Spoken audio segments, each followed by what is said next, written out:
Während die Welt über Frieden spricht, geschieht hinter verschlossenen Türen etwas anderes, etwas viel bedeutsameres. Diplomats speak of progress. Analysts call it strategy.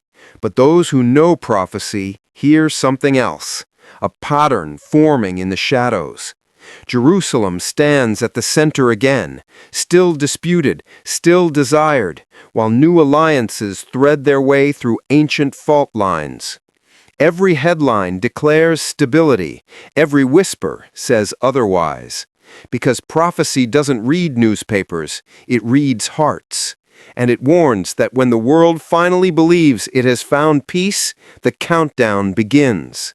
Behind the closed doors of power, history's final signature is being prepared, not with ink, but with silence. And somewhere in that silence, prophecy begins to breathe again. Before we continue, subscribe for more discoveries where faith meets archaeology. And don't forget to turn on notifications for our next revelation from the Holy Land. The world watches with relief as leaders trade pens for handshakes. On screens and in speeches, they promise a new age of calm. The word peace rings like music, but beneath its echo, something moves. Prophecy warned that one day men would build peace on shifting sand, calling safety what heaven calls illusion. Each signature feels historic, yet each carries a shadow. Because the closer the world draws to unity, the further it drifts from truth. Jerusalem smiles under the cameras, but her silence says otherwise. It's a silence that trembles like the pause before thunder. And the treaties signed today may one day read as the prologue to a story the prophets already told. Centuries ago, a young exile named Daniel saw what nations still chase. In his vision, a ruler would confirm a covenant with many, a promise of peace that would not last. Not create, but confirm, sealing what was already begun. That single word folds history into the present, because right now the same alliances form again, thread by thread, as if destiny remembers its script. Prophecy doesn't age, it waits. And when it stirs, it doesn't shout, it whispers through headlines and treaties. The world sees diplomacy, heaven sees the stage being set. If Daniel's covenant begins with applause, it will end in betrayal. And somewhere between those two sounds, the truth will be revealed. There is a hush over Jerusalem tonight. Not peace, something heavier. The air feels like pause, as if the city itself is holding its breath. History has watched armies gather here, temples rise and fall, treaties promised and broken. Yet this silence is different. It hums with unfinished prophecy. Streets echo with prayers, but heaven seems to wait before answering. Every stone carries the memory of covenants past, one's made by men and one made by God. And in this uneasy calm, the question grows, is this the stillness of safety or the staging of something yet to come? Because prophecy rarely announces itself. It arrives quietly, disguised as peace. In corridors lined with flags, unseen hands shape tomorrow. They speak in polite tones of progress, partnership, and prosperity. Yet each handshake tightens an invisible thread pulling toward Jerusalem. These are the architects of alignment, statesmen, envoys, even spiritual voices, all believing they build stability, not realizing they construct prophecy. For the pieces of an ancient puzzle are sliding into place. From boardrooms to sanctuaries, the same phrase echoes, unity through peace. But prophecy calls it something else, a stage for deception. Behind smiles and signatures lies a choreography older than any empire. And as these alliances weave tighter, the world applauds, unaware that the pattern forming beneath their celebration may trace the outline of the final covenant. Every road in prophecy leads here to a hill of stone and memory. The world calls it the Temple Mount. Eternity calls it a meeting place. Empires have fought to claim it. Faiths have prayed to touch it. Now, once again, quiet negotiations circle around its fate. Archaeologists uncover relics, while planners draft blueprints, each act more symbolic than they know. Because before the final deception is unveiled, the setting must be complete.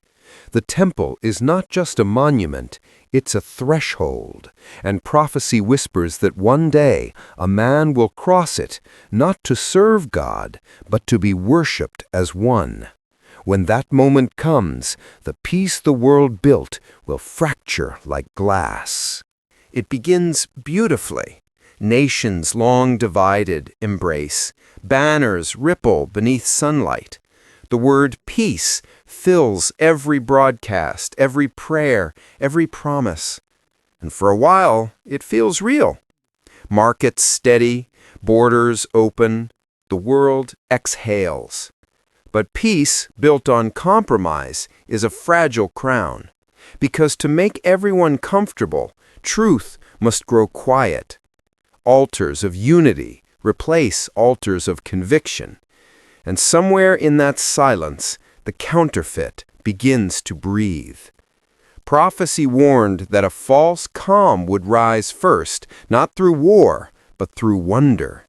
The deception won't roar, it will sing.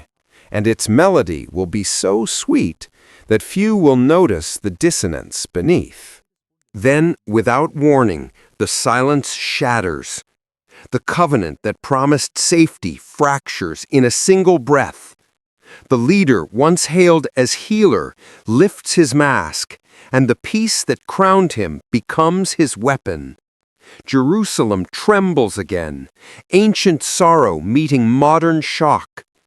Prophecy called this moment the abomination of desolation, when the one who confirmed peace claims divinity for himself. Temples meant for prayer turn to stages of defiance. The world stares stunned as the illusion collapses, and the calm of years dies in one day. This is when prophecy stops sounding poetic and starts sounding real.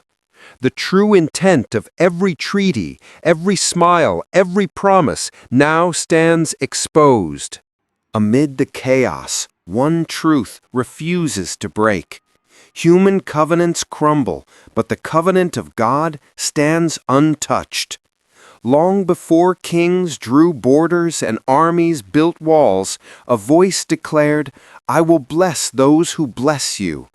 That promise still breathes beneath the dust of Jerusalem. The false peace fades, revealing what was never lost, the eternal bond between Creator and creation. Empires fall, divine words do not. Even as the world questions faith, the covenant of grace answers in silence and endurance. Because prophecy has never been about destruction, it has always been about remembering. When every human promise fails, heaven's promise still holds. And through that endurance, hope survives the storm. When the illusion finally breaks, hearts begin to see.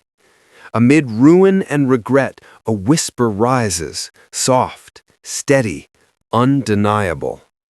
The world learns that peace without truth cannot stand, and truth without the divine cannot live. Prophecy was never written to scare, but to awaken. It called to those who would listen, saying, "When the world forgets me, remember." Now remembering becomes revelation. Every failed treaty points back to the one covenant not written on paper, but on hearts. The deception revealed its face. The faithful rediscover their anchor. And in that rediscovery, the darkness trembles. Because even inside the world's collapse, awakening feels like dawn. Jerusalem stands again in the world's gaze, scarred yet unbroken. Smoke drifts above her hills, but light still seeps through the cracks. The covenants of men have failed, their ink now dust.